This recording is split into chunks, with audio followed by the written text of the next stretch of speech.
조선 왕들 이름은 많이 들어봤는데 업적은 헷갈리고 순서도 뒤죽박죽이고 특히 시험 앞두고는 정말 머리 아프시죠?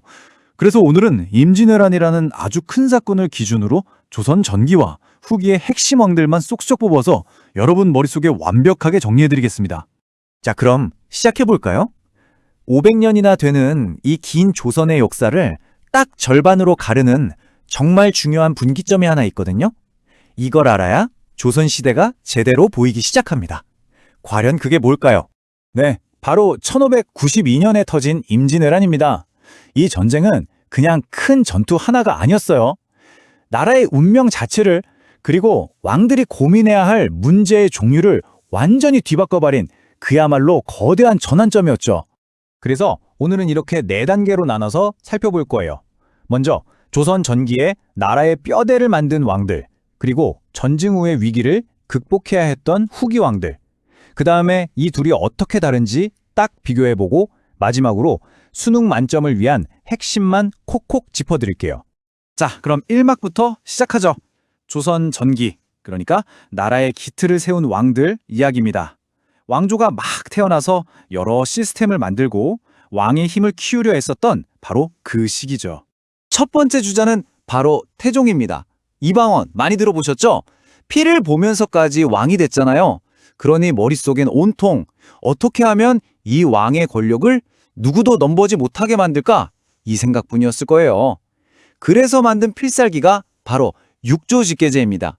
이게 뭐냐면 원래는 왕이랑 육조 사이에 의정부라는 회의기구가 있었는데 그걸 그냥 파스해버리고 육조가 왕한테 바로 보고하게 만든 거예요.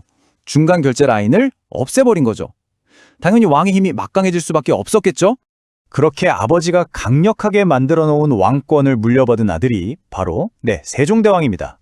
세종은 그 힘을 자신을 위해서가 아니라 백성을 위해 썼다는 게 정말 대단한 점이죠.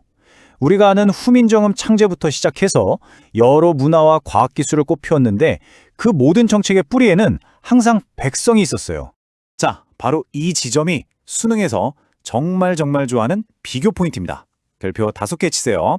태종과 나중에 볼 세조 스타일은 뭐다? 육조직계제. 왕이 직접 다 챙기는 거죠. 결정이 빠르고 강력해요.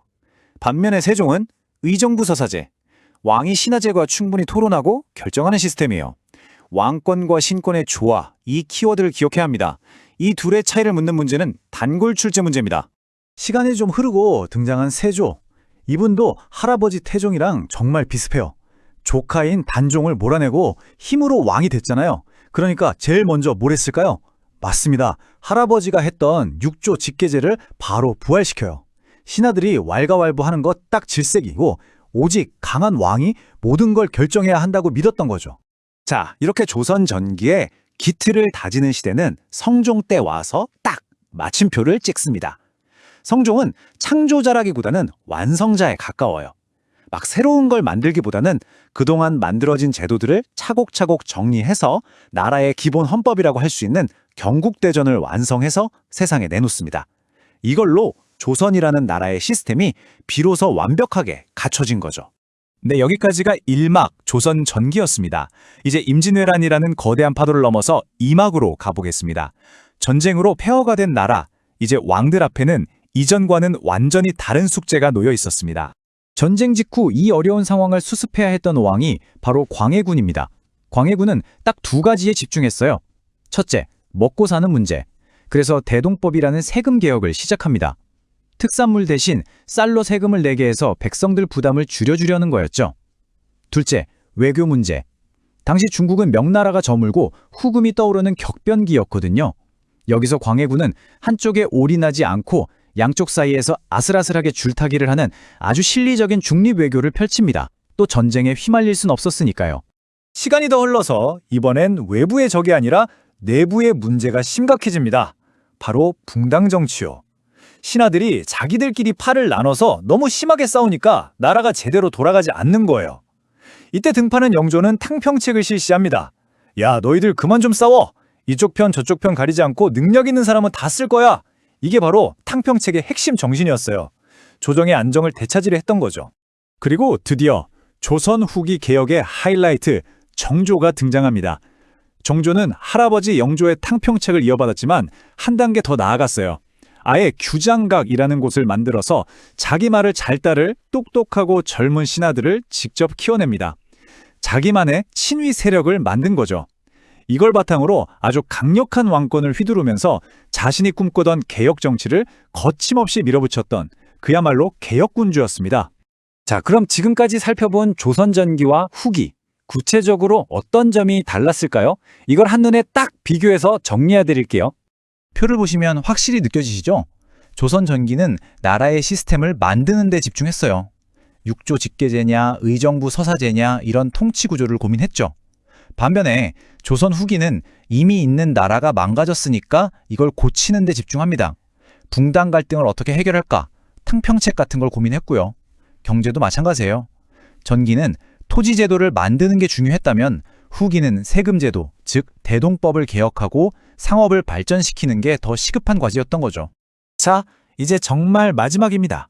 이 모든 내용을 시험장에서 단 1초 만에 떠올릴 수 있도록 수능 만점을 위한 최종 핵심 정리에 들어가겠습니다. 딱 네 그룹으로 묶어서 외우세요. 첫 번째, 왕권 강화 듀오. 누구죠? 네, 태종과 세조입니다. 키워드는 육조 직계제. 두 번째, 문화 르네상스 군주. 바로 세종이죠. 의정부 서서제로 신하들과 조화를 이뤘고 훈민정음으로 문화를 꽃피웠어요. 세 번째, 법전의 완성자, 성종입니다. 경국대전하면 무조건 성종이에요. 마지막, 후기 개혁과 듀오, 영조와 정조. 탕평책과 규장각, 이 두 단어로 딱 정리하면 끝납니다. 이 네 그룹만 머릿속에 넣어가시면 조선왕 문제는 정말 자신 있을 거예요. 이렇게 조선 왕들의 이야기를 쭉 훑어봤는데요. 마지막으로 이런 질문을 한번 던져보고 싶어요. 조선의 마지막 불꽃, 마지막 희망이라고도 불리는 왕이 바로 정조잖아요. 만약에 정조가 그렇게 갑자기 세상을 떠나지 않고 그의 개혁이 계속 이어졌다면 과연 조선의 역사는 우리가 아는 것과 다른 길을 갈 수 있었을까요?